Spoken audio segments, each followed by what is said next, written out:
is a bit of a pain, even in the nomenclature, because YUV isn't really what we're supporting, it's YCBCR. But people call it, some people call it YUV, some people call it YCBCR is the more accurate term. There's a whole bunch of pitfalls here, and unfortunately, I ran into a lot of them over the last year. I had to add several different formats, and I'm hoping that I can help you avoid some of those pitfalls. There's a lot of weird YUV formats out there, of course, depending on how things are laid out. So I'm going to try to do a quick overview of what,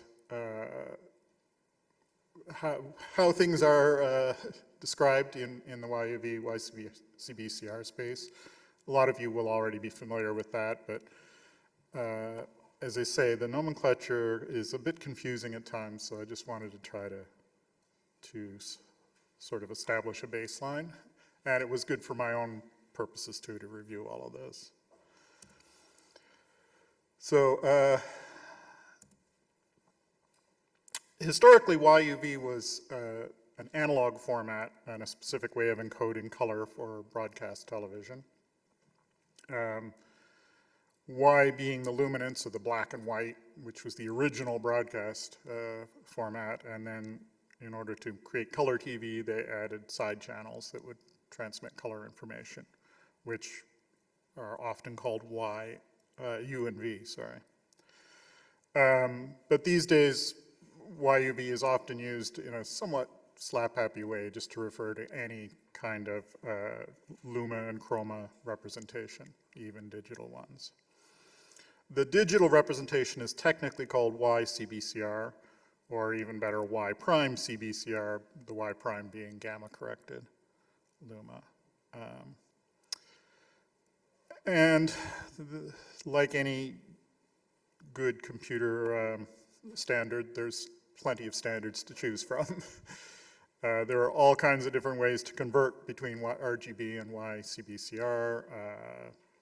The ITU has at least 3, and then there's some other standards bodies that have their own. They all tend to be basically the same thing. You have a matrix that you multiply the RGB by, but the specific coefficients of the matrix vary slightly depending on which standard you choose. And of course, the other thing that is variable is subsampling. Eyes are much more sensitive to luma than to chroma, so we typically can subsample the color information to reduce storage and bandwidth, and that's one of the big advantages of it, even in the digital space. There's a terminology for this which is incredibly confusing and which I can never remember, where you have a J:A:B, where J is like a reference width, typically 4. A is the number of chroma samples that go along with, the reference is referring to the luma. Then you have the number of chroma samples horizontally, and then you have the number of chroma samples on the next line, which is usually either the same or 0. So here's some sort of the typical or most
anymore, but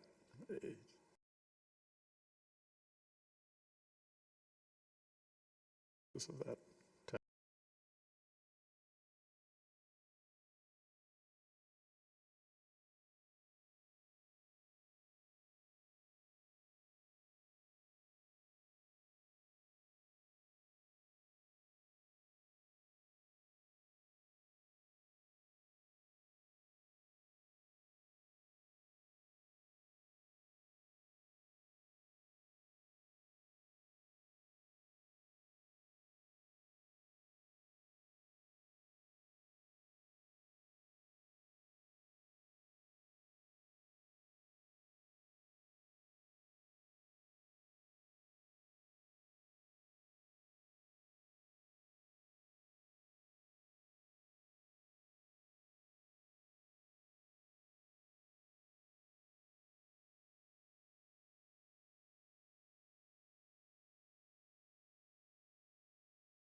Or in custom shape.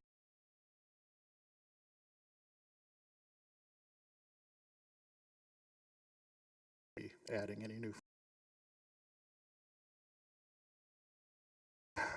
When I'm adding new format, most of it will apply to RGB textures or to compressed textures as well.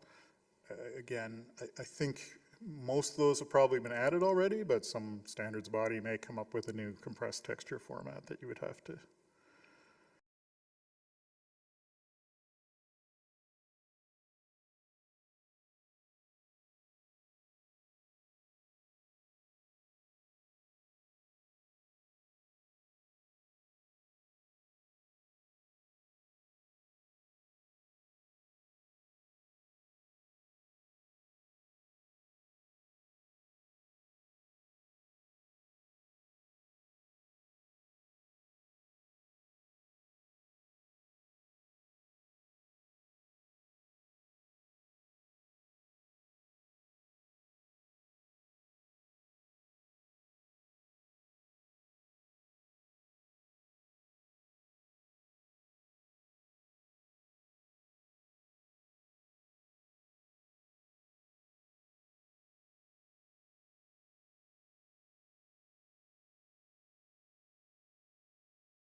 Okay, everyone okay?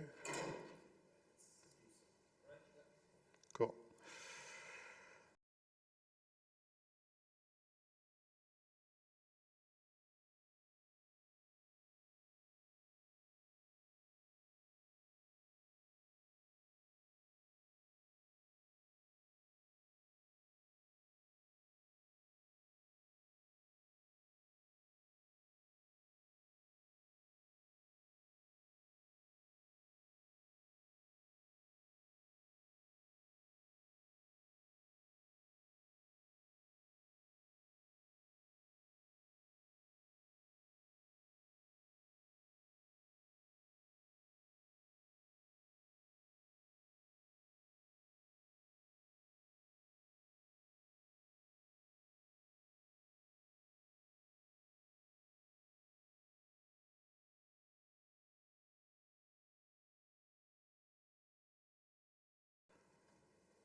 so yeah, that's kind of the overview. So now comes the painful part. You have to add a new format. And I've done this 2 or 3 times over the last year, and every time it was a headache. So I wanted to share the pain a little bit with you. Misery loves company. But hopefully it will also help you if you have to do this to avoid some of the pitfalls. And the very first and probably most painful step is if you have to create a new 4cc code for the format. A 4cc code is a 4-byte identifier, typically, well, always 4 ASCII characters indicating the pixel format. And how they're assigned is, there is a standard, but I don't think it's used very much. A lot of times people will just use whatever Microsoft has done or some other prominent vendor. And if you do need a new one, you add it to the DRM UAPI and then send that upstream to the kernel, which of course takes a little while. So plan ahead. And there's already a lot of 4CCs in there, including some we're not using yet. So you may be lucky and not have to do this. I only had to do it once. But that's the first step. And second thing to do is to modify the YAML file, which is also a fairly recent innovation. We've always had some tables internally, but my colleague Boris recently took a pass through and consolidated a lot of stuff and simplified things so that some of the header files we used to have to manually edit are now generated from this YAML file.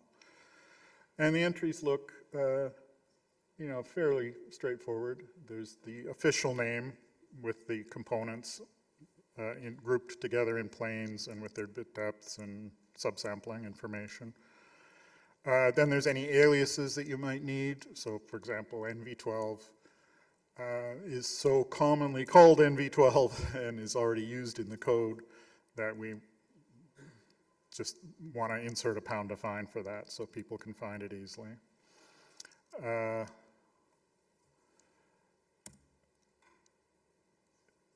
Then the layout, often that's subsampled or planar 2. Color space, where we will need both RGB and YUV versions typically, so I'll get to that later. But so when you're adding a YUV format, you often will add an RGB format that goes alongside it. In the YAML, there's also a block size. That can be a little bit of a pain, so you have to find the most similar format you can and use it. If you're lucky, individual components or texels can be accessed directly, and then you can use a 1x1 block. But in some cases, like in some 10-bit formats, you've got 4 texels packed in 5 bytes to get the 40 bits. So the minimum block size there would be 4 texels. You would also here specify in the YAML the bits per channel. That one isn't usually mandatory. You can kind of get away with leaving it blank if you're not doing much with it other than texturing. And there's a swizzle field. Again, you probably don't need it unless you're doing something fairly exotic. And after you've added the YUV, you add a corresponding RGB if it's necessary. And it usually is, unless you don't care about ever emulating this in software. If your hardware does everything for you, and by everything, I do mean everything, and very little hardware will cover every possible case for you. Yeah, so for each YUV, we typically do have like for NV12, the Y8, U8, V8, 420, we also have an R8, G8, B8, 420, and so on. That's so that you can get at the individual components without doing any color space conversion. So the implicit contract for the YUV is that the texture really is YUV, and you're treating it as YUV. So when the hardware samples it, it's going to be converted to RGB. A lot of times you don't want that. You want to pretend it's RGB so you can access the individual components and then let the shader do the calculations. And there's a shader lowering pass, which we'll talk about later, to do that for you. So after you've added your new format to the YAML file, you also have to update the Python scripts. I wish that were a little bit automatic, and I think we're going to try to automate this a little bit further. But there's basically for most formats, all you need to do is just add them to the list of formats that don't have access. That means you don't necessarily need to convert the functions to do things like rendering to them. If you're just using them as textures, which is the common case, you don't need to do anything so other than just adding them, saying, ignore this format, don't bother trying to generate software conversion functions. So once all that's done, that's sort of the infrastructure part. Now we would want to get into the DRI, and we have to modify the DRI2 format mapping table to indicate the correspondence between the RGB and the YUV formats. So again, it'd be kind of nice to automate this, but we haven't gotten to it yet. The create image from WinSys checks this table, and if the hardware doesn't directly support the YUV sampling, we need to know the RGB equivalent. And even if the hardware does support YUV to RGB conversion, it probably doesn't support all the different standards that you might encounter, as we mentioned earlier.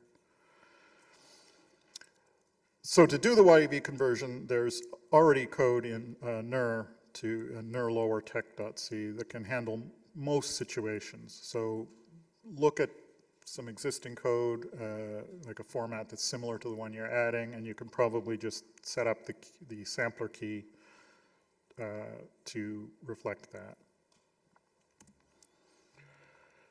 And you would set up the sampler key in the state tracker. And here's some of the files that you have to modify. All these will be on the slides. So in the EGL image import, you want to add a little bit of code to say how to lower the YUV to the equivalent RGB, basically just saying what the mapping is. Again, a little bit redundant with what we did in DRI. There's a lot of code in Mesa. And in stbind EGL image, you have to set up how the texture object is handled. For multiplanar formats, you need to set up views for the additional planes in the STAtom texture and STAtom sampler. And also update the get sampler view format if necessary. So there's a fair amount of stuff. Once you've got all that in place, though, the underlying infrastructure will kick in and hopefully do everything for you. And then you need to do some testing. And Rob wrote, I think it was Rob, that wrote a really useful tool called KMS Cube, which is my favorite testing tool. So if I've got a new format, I add it to KMS Cube. And I've got a fork that allows you to also specify DRM modifiers for testing those. And yeah, just make sure everything shows up correctly on screen when you try to texture from. And ideally, if you've got GStreamer, you can test with real movies. Actually modifying GStreamer to handle a new format is a fairly big task. You probably want someone who knows the internals of GStreamer to help with that. But presumably if the format is interesting, if someone's asking for this format because their hardware produces it in a decoder, then they're gonna be willing to help test it as well. So, yeah, that's basically it. Do we have any questions?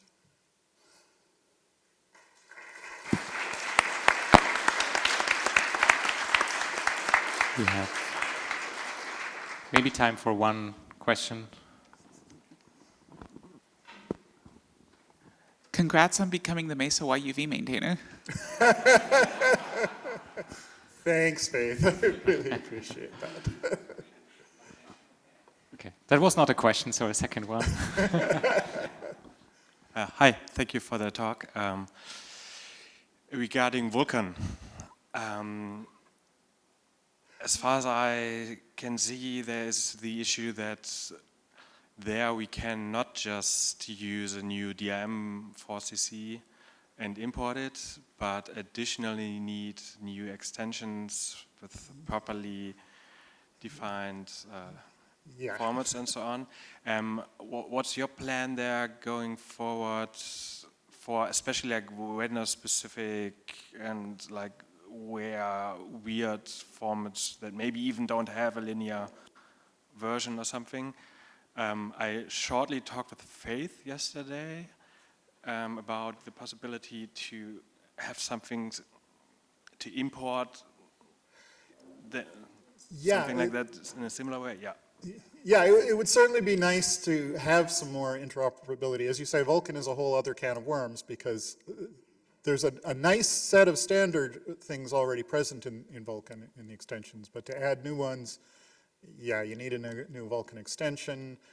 Yeah, there's a lot of work, and if we can try to, moving forward, it would certainly be nice to consolidate some of that stuff. I mean, even within Mesa's OpenGL and DRI, there's a lot that needs to be consolidated, so we're still working on that. Yeah. All right, thanks a lot, Eric. Thank you.